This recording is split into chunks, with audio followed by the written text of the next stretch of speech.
మరొక క్రైమ్ నెంబర్లో మరొక కేసు రిజిస్టర్ చేయడం జరిగింది.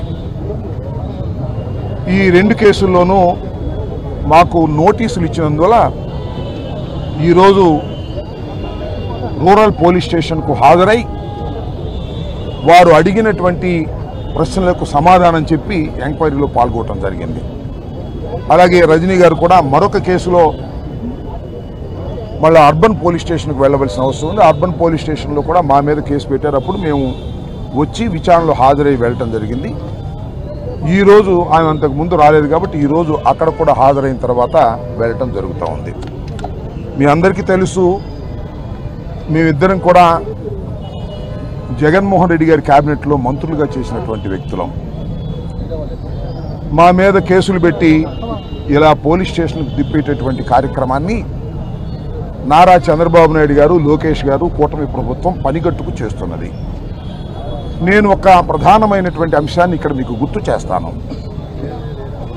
జగన్మోహన్ రెడ్డి గారు రెంటపాళ్ళ వచ్చిన సందర్భంలో మేమందరం కూడా ఆయన వెంట వచ్చాం.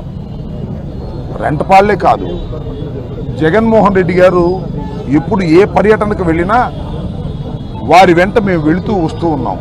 ఇవాళ కాదు, జగన్మోహన్ రెడ్డి గారు పార్టీ పెట్టిన దగ్గర నుంచి ఓదార్పు యాత్ర కానీ పాదయాత్ర కానీ ఎక్కడైనా ఆయన వెంట వెళుతూ ఉన్నాం, ఫాలో అవుతూ ఉన్నాం. కానీ ఎప్పుడు ఇలాంటి కేసులు పెట్టిన పాపాన పోలేదు. అంతేకాదు, చంద్రబాబు నాయుడు గారు కూడా సత్యనపల్లి వచ్చాడు. నేను శాసనసభ్యుడిగా ఉన్నప్పుడు, మంత్రిగా ఉన్నప్పుడు బాదుడే బాదుడనే కార్యక్రమంలో ఆ రోజున వారు కూడా వేలాది మంది వచ్చి పాల్గొన్నారు. వాళ్ళ మీద మేము ఎప్పుడూ కేసులు పెట్టలేదు. అలాగే యువగలం అని చెప్పి లోకేష్ గారు పాదయాత్రలో వచ్చాడు, అక్కడ నుంచి అటు తిరిగి వెళ్ళిపోయాడు. అప్పుడు కూడా మేము ఎవరి మీద కేసులు పెట్టలేదు. కానీ జగన్మోహన్ రెడ్డి గారి వెంట వచ్చినందుకే మా మీద కేసులు పెట్టి మమ్మల్ని వేధించాలనేటువంటి ప్రయత్నం చేస్తున్నారు. కాబట్టి ఆయన తప్పకుండా అందువల్ల ఆయన తీసుకెళ్ళబోయే పక్క. అందువల్ల మీ అందరికీ నేను చెప్పదలుచుకున్నది ఏమిటంటే, కావాలని మా మీద కక్షగట్టి కేసులు పెట్టి పోలీస్ స్టేషన్లకు తిప్పి కోర్టులకు తిప్పి మమ్మల్ని ఇబ్బంది పెట్టాలనే ప్రయత్నం ఈ కూటమి ప్రభుత్వం చేస్తున్నదనేది దీన్ని బట్టి అర్థమవుతున్నటువంటి అంశమని ఈ సందర్భంగా నేను చెప్పదలుచుకున్నాను. ఇవాళ మా మీద కేసులు పెట్టడమే కాదు, రాష్ట్రంలో వైఎస్ఆర్ కాంగ్రెస్ పార్టీకి చెందినటువంటి నాయకులు అందరి మీద కేసులు పెట్టాలి, లోపలేయాలి అనేటువంటి దృక్పథంతో ప్రయత్నం చేస్తూ ఉన్నారు. నిన్ననే మిథున్ రెడ్డి గారు పార్లమెంటు సభ్యుడైనటువంటి వ్యక్తి, ఆయన్ని కూడా అరెస్ట్ చేశారు, కోర్టులో పెట్టారు. ఆయన దించవయ్య బాబు, కోర్టులో పెట్టారు. పెట్టి పోలీస్ స్టేషన్ రాజమండ్రి సెంట్రల్ జైలుకి తరలించేటటువంటి కార్యక్రమం చేశారు. ఈ విధంగా కావాలని లేనిపోని కేసులు పెట్టి మమ్మల్ని వేధించాలనే ప్రయత్నం చేస్తున్నారనేది మీ అందరికీ స్పష్టంగా అర్థమవుతున్నటువంటి అంశం. కాబట్టి తీసేవా తాగి వచ్చాడు కూడా. కాబట్టి మీ అందరికీ మనవి చేసేది ఏమిటంటే, ప్రజలు అర్థం చేసుకోండి, ఏ విధంగా ఈ పరిపాలన సాగుతూ ఉన్నదో అర్థం చేసుకోవాల్సినటువంటి అవసరం ఉన్నది. ఇక్కడ మేము పరిపాలన చేశాం, మంత్రులుగా చేశాం. మీ అందరికీ గుర్తుండే ఉంటుంది, సంవత్సరం క్రితం దాకా ఇక్కడ మంత్రిగా వ్యవహరించాను. ఇవాళ సత్తెనపల్లిలో రాజకీయం ఎలా ఉందో నేను ప్రత్యేకంగా మీకు చెప్పాల్సిన అవసరం లేదు. ఇవాళ ఎవరండి ఇక్కడ శాసనసభ్యులు? శాసనసభ్యులుగా ఉన్నాయని ఎక్కడున్నాడు? ఒక ఆయన డిఫాక్టో శాసనసభ్యుడు వచ్చాడు, ఒక ఆయన రాజ్యాంగేతర శక్తి, ఆయన కాంట్రాక్టరు డిఎన్ఆర్ అంట. ఆయన దగ్గరికి వెళ్ళి చేతులు కొట్టి నుంచోవాల్సి వస్తుంది. ఓట్లు వేసిందేమో ఎమ్మెల్యే గారికి, మీరెళ్ళి చేతులు కట్టుకు నుంచున్నదేమో ఆ కాంట్రాక్టర్ దగ్గర. ఏందే నాకు అర్థం కాలేదు. ఓట్లు వేసిన వాళ్ళకి సిగ్గు లేదా అని అడుగుతా ఉన్నా. ఆ ఎమ్మెల్యే గారికి రాసి ఇచ్చేసాడు కాంట్రాక్ట్ మొత్తాన్ని. ఇవాళ వెళ్ళి అక్కడ కూర్చొని రాజకీయం చేసుకోవాల్సిన పరిస్థితి, చేతులు కట్టుకుని ఆయన దగ్గరికి వెళ్ళాలి. ఆయన ఈ సత్తెనపల్లిలో ఉన్నటువంటి స్థలాలన్నీ ఆక్రమించుకుంటాడు, డిస్ప్యూట్లో ఉన్నాయి, దాన్ని ప్లాట్లు వేస్తాడు, అమ్ముతూ ఉంటాడు.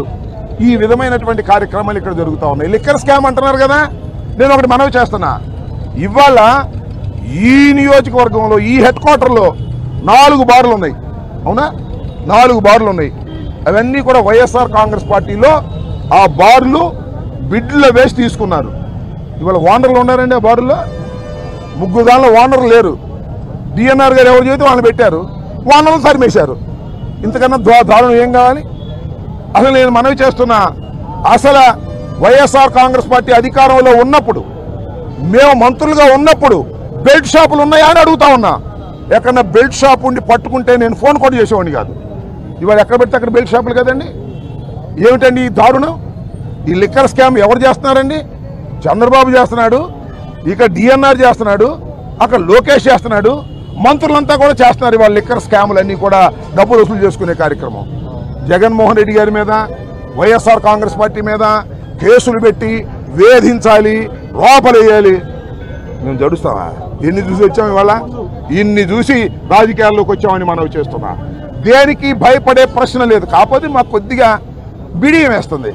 ఎందుకంటే మంత్రులుగా చేసిన వాళ్ళం వచ్చి పోలీస్ స్టేషన్కి హాజరు కావాలంటేనో, పోలీస్ స్టేషన్ నుంచి బయటకు వచ్చి మీ ముందు హాజరు కావాలంటే కొద్దిగా బిడియం వేస్తుంది. ఆ బిడియం కూడా పోయింది. ఇంకా రెడీగా ఉన్నాం దేనికైనా. సెంట్రల్ జైలు పంపుతారా? పంపడం రెడీగా ఉన్నాం. కోర్టుకు పిలుస్తారా? రెడీగా ఉన్నాం. దేనికైనా సిద్ధపడి రాజకీయాలు చేయడానికి సిద్ధంగా ఉన్నాం.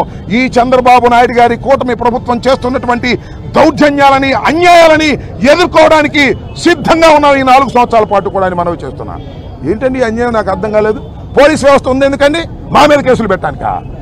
మాజీ ఎమ్మెల్యేల మీద కేసులు పెట్టడానికా? మాజీ మంత్రుల మీద కేసులు పెట్టడానికా? వైఎస్ఆర్ కాంగ్రెస్ పార్టీ మీద కేసులు పెట్టడానికా?